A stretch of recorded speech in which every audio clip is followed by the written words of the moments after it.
Welcome to the Next Level Life podcast with Christine Corcoran. This podcast is made for the powerhouse businesswomen who are ready to ignite their fullest potential. This is where we will dive deep into the mindset breakthroughs and sprinkle in some kick up the butt motivation so you can scale your business with confidence and clarity. Whether you're craving more income, impact, or inspiration, this podcast will be your ultimate resource for all things next level. Listen in as we have authentic conversations with game-changing female entrepreneurs as we reveal the secrets on what it takes to rise and thrive. So go ahead, ignite your inner fire, and let's get you taking massive aligned action. Are you ready to elevate? Let's go. Welcome back to the Next Level Life podcast. So excited that you are here. I'm recording in my new place after moving house. And gosh, you just never know how much time, energy, and effort it takes to move. Like, it is insane. I was living in my house in Brisbane for almost 10 years. And so then moving from there down to the Gold Coast actually seemed easy enough. But then this move, so I lived in the other house for like 14 months or something. And then now just moving closer to the beach. It's so nice. I can literally walk out my front door and walk to the beach. It's so good. But this move just was a pain in the ass. Like, I had to go stay with my sister in between for a week because my place wasn't ready. And it was just such a schmozzle, like getting out of the old place and then getting into the new place. And there's still a whole bunch of stuff that needs to be done here at the new place. Anyway, fun times, hey? I can't believe we're the middle of February already, like middle of Feb. How are you feeling? Are you on track? Are you feeling like you've got shit sorted, or are you feeling already behind? If you're feeling a little bit behind, I get it. I feel you, and you're probably not the only person feeling that way. But one of the biggest things I will say to you, and the reason why I wanted to do this episode today, is that clarity will always give you the purpose and the next steps in order for you to feel like you're on top of things. And usually when we are feeling behind, it's usually because we're unclear on what we need to be focused on, or we're focused on in the wrong places. So we're focused on comparison, we're looking at other people instead of focused in our own lane. So I thought I would do an episode on the 10 CEO habits that can help you increase your revenue. And these are really just CEO habits that you need to be really adopting on a regular basis, ideally, to support your scaling, right? So if you really want to scale this year, then really identifying and measuring your CEO habits will actually support you to achieve that next level of success that you're wanting. Because at this next stage of growth, it's actually your leadership that means all the difference, right? And it's sometimes doing the things that you have been avoiding or been putting off. And it's one of the things that will actually move the needle first is the measurement piece, like measuring your focus, your time, your energy, your investments, like everything to support your growth and making sure that you're making decisions to where you want to be rather than from where you are. So I want to map out 10 of those habits that I love to embed into my business journey and also love to teach my clients to do as well. And if you are in Brisbane, you're listening to this week and you are in Brisbane, you'd love to really get a CEO plan together so you've got that clarity to know what to focus your time, energy, and money on, then you've still got time to grab a ticket to the 2026 Success Planning Day, which is happening in Newstead at Newstead Studios on the 20th, which is Friday, from 9 till 3 p.m. And lunch is included, and you get beautiful time networking with other incredible women. But you'll get my eyes on your business. We'll be mapping out your next level CEO strategy. So come along. I'd love to see you. Grab your ticket ASAP before they close off, because I've got to obviously order the food. So tickets will close off in 2 days' time, which will be the Wednesday. So let's dive into the 10 CEO habits that increase your revenue without having to work harder or burning yourself out. Because I think sometimes when it comes to scaling, our brain goes straight to, oh my God, it's going to be a lot more hard work. And honestly, that's actually where you need to be first addressing your attention, because it's actually not more about working harder. It's about making sure that you're focused on the right things and you're measuring what's working and what's not working so you can continue to focus on the right things. So, number one, start with the data. Review your numbers. If you do not know your numbers because you've been avoiding them or you're just actually not sure what to look at, then you need to start here. You need to get across this to the point where you're so confident of knowing what's coming in, what's going out, right through to everything from your leads, your conversions, right through to your data, what your social media is telling you, getting really clear on where you're getting closer to your goals or further away from them, right? Your data will tell you so much that will give you the clarity and confidence to know where to spend your time for best results.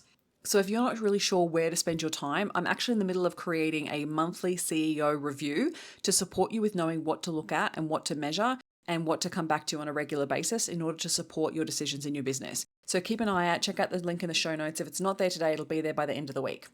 CEO habit number 2, blocking non-negotiable time for sales every week. Now, this one always gets a bit of pushback from people that I work with, right? And the reason for it is because if you are not selling consistently, then you cannot expect consistent sales in your business.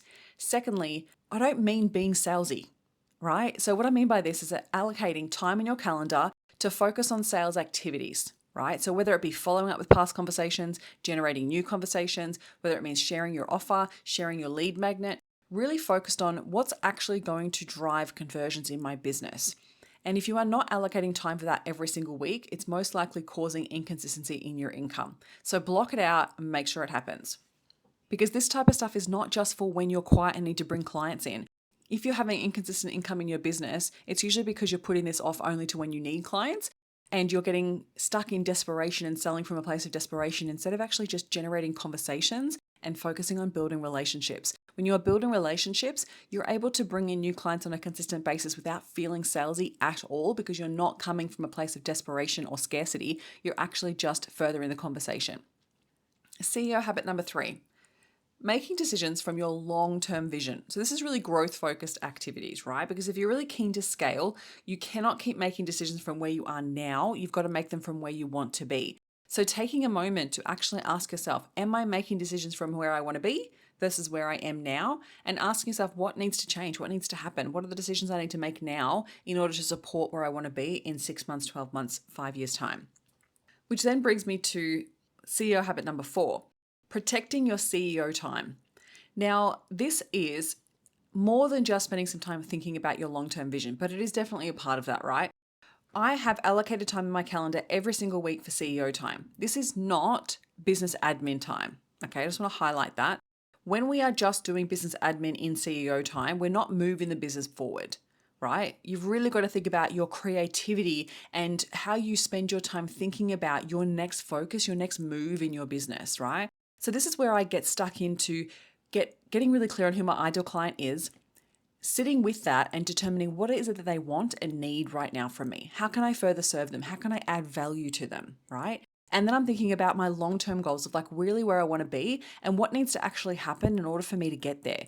So my CEO time could be working on those growth-focused activities in order to bring something to life, right? So bring something new, a new program to life, bring a new event to life, really thinking about spending time on the growth-focused activities, which means things that aren't necessarily going to make you money now, but are going to make you money in the future, right? Protect your CEO thinking time because without that time, you end up feeling stressed, overwhelmed, and so stuck in doing stuff in your business instead of really moving the needle from a place of alignment. Okay, CEO habit number 5. Checking your capacity to see where you can say yes to clients and where you need to say no to clients. So this depending on style of business that you have, like it's really good to know in the back of your mind, when do I have capacity to bring in the next client? Because then that will inform your sales activities. And it also keeps you focused on what needs to happen in order to move your business forward. Whereas often we get sometimes, especially if you're like a creative or someone that spends a lot of time in delivery and client work, we can get caught up in just being so busy and overwhelmed doing the actual thing versus planning and prepping for when we're going to bring the next client on. And then you get to the point where you're like, oh shit, I've got to bring another client on because your income's dipping. And then you start selling from a place of desperation. Whereas if you're across this, it removes any need for people pleasing. It removes any need for urgency. It removes any need for questioning, doubting. Like you actually are so clear on your capacity and it gives you a level of certainty, which makes you feel calm and at ease so you can actually run your business and be proactive versus reactive. CEO habit number 6. Get clear on what the top 3 priorities are that you want to complete in that week ahead. So I usually look at this from a weekly perspective and be like, what are the 3 things that I need to complete, right? So we're staying productive versus just procrastinating or being busy, right?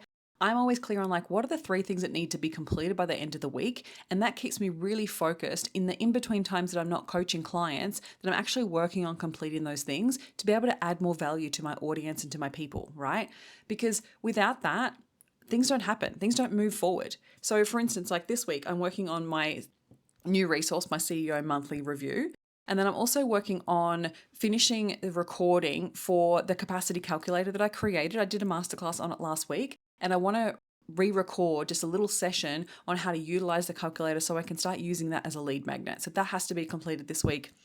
And then I'm also onboarding a new team member, so I obviously need to complete that as well.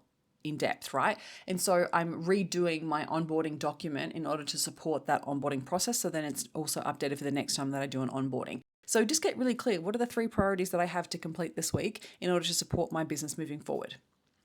Okay, number 9 is reviewing your time. Where are you spending your time? What's actually working and what's not working? This is so key because we can get so caught up doing all the things that months can go by before we've actually reviewed whether we've actually produced something, like something has come to an outcome, a result, or that we've just ended up wasting time on things that we should not be spending our time on. Are you spending your time on CEO level activities, or are you spending your time on stuff that needs to be delegated, outsourced, or just not even on your plate? Reviewing your time and where your time is best spent. This is so incredibly important and obviously gets left because we get busy. So this is one thing I would absolutely suggest you focus on ASAP if you feel like you're losing time in your week or you feel like you're not progressing. CEO habit number 8, prioritizing visibility and authority building. Now, this is one of the things that often can impact your sales activities because if you haven't been visible and then all of a sudden you jump on, you need to sell, it can affect people's response to you. And being visible is like your open door, right? Like if you think about having a brick and mortar store, how do people know that you're available to spend money with? The door's open, right? There's an open sign. So if you're an online business, how are you creating opportunities for visibility so then people can see you as an option to choose? So prioritizing visibility allows you to be seen as the leader, as the go-to in your industry. So I want to tie this with authority, right? So how are you building authority and presenting yourself as an option for people to spend money with? So I would be prioritizing your visibility, thinking about where are your ideal clients spending time and how can I get in front of them? And how do I add value and position myself as the leader in the industry? Spending time in this area will help support every other part of your business. And so if you feel like that's lacking, schedule it into your calendar and make it happen. CEO habit number 9. This is going beyond your reviewing your data, obviously needing to know your numbers, but I like to proactively plan my revenue ahead of time, right? Know your cash flow, be across all your business expenses, like do all of your numbers, right? But proactively plan your revenue. So what I mean by that is like knowing what you're going to sell and when, what's coming in and when. So looking ahead of time, I need to know and project my cash flow, project my revenue over the next 3 to 6 months. Because then I can see where the dips are and I can also see when I can take on new clients. And I also can see like what do I need to plan out? Like with my launch processes, they're planned so well in advance, right? So the whole year is mapped out of what I'm launching and when I'm launching it. Instead of just hoping things will happen, I'm also setting my sales systems in place. So what am I going to be selling? When am I going to be selling it? And how am I going to be selling it? So planning this out proactively will leave you feeling less reactive in your business. And then number 10, acting like the CEO, right? Obviously, planning out your CEO time is obviously crucial, but your identity work that comes along with that is absolutely essential. So, how do you see yourself in your business? Do you see yourself as a leader? Do you see yourself as a CEO? How are you acting and behaving in your business? That will absolutely show you whether you are being the CEO or whether you're not. Right? So the CEO shouldn't be spending time doing all the bits and pieces every single day just to maintain the business. So you want to think about how are you leading your team? How are you leading your audience? How are you creating authority in the space? How are you running your business? Are you running your business proactively? Are you running it reactively? Who are you being? How do you view yourself? How do you speak to yourself? How do you drive momentum within your business? Your identity is so connected to your results. And so I'm always doing the identity work to really look at like, where am I holding myself back? Where am I playing small? Where am I allowing myself to get out of my comfort zone? And where am I challenging myself to grow? Because if you are always doing the same thing you've always done, you'll always get the same result you've always got, right? And so I've always got to be looking ahead and challenging myself. So that's where I'll be listening to other podcasts or having conversations with mentors. And I'm challenging myself and my belief systems about who I am as a person and what I believe I'm capable of. Because I guarantee you are creating results based on who you believe you are. Right? Like you are absolutely creating results based on who you believe you are currently. And so if you keep believing who you are currently, you'll keep creating the same results. I know that's repetitive, but sometimes I need to repeat it a couple of times in order for your brain to capture it. And so you want to think about like, who am I becoming? And how am I leaning into that person? How am I challenging myself to think differently and be different? Right? So when you think about different areas or different labels you give yourself within your business, I want you to ask yourself, like, what are the belief systems I currently have around that label? So if you're a coach, you ask yourself, like, how do I view myself as a coach? How do I view myself as a business owner? How do I view myself as a founder? How do I view myself as the leader in the industry? And I guarantee you there'll be belief systems wrapped around that that is causing similar behavior, right? And so you want to ask yourself, like, is that self-sabotaging my next level? What's a new identity belief that I could have about myself that would challenge me to step up and be this next level version that I really want to be? That's the deep identity work that needs to happen in order for you to create and impact everything else that we've just mentioned. Like, all the other habits will be impacted by what you currently believe about who you are as a person and who you are as a leader, who you are as a business owner. This is work that I'm doing on a regular basis. So every single Friday, I'm sitting down with myself and going, how did I show up this week? How did I lead? How did I challenge myself? How did I view myself as the business owner? Was I just phoning it in? Was I just going through the motions? Or was I stepping up and leading? Was I challenging myself? And sometimes I need to listen to someone like Tony Robbins or Alex Hormozy or someone that's way further ahead in advance than where I am in business in order to challenge the way that I'm thinking and how I'm being and the actions that I'm taking in my business. And that calls me forward, right? So I want you to ask yourself that. That's that deep identity work we need to be doing in order to challenge the way that we're showing up in our business.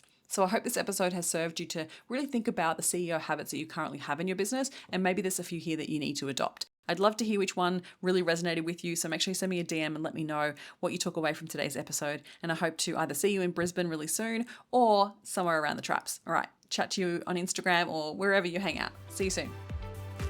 Thank you for listening, and if you found any value out of this episode, make sure you hit the follow button so you get access to the episodes as soon as they are live, and make sure you come hang out with me on Instagram. You can find me at ChristineCorcoran_coach. Have an incredible week.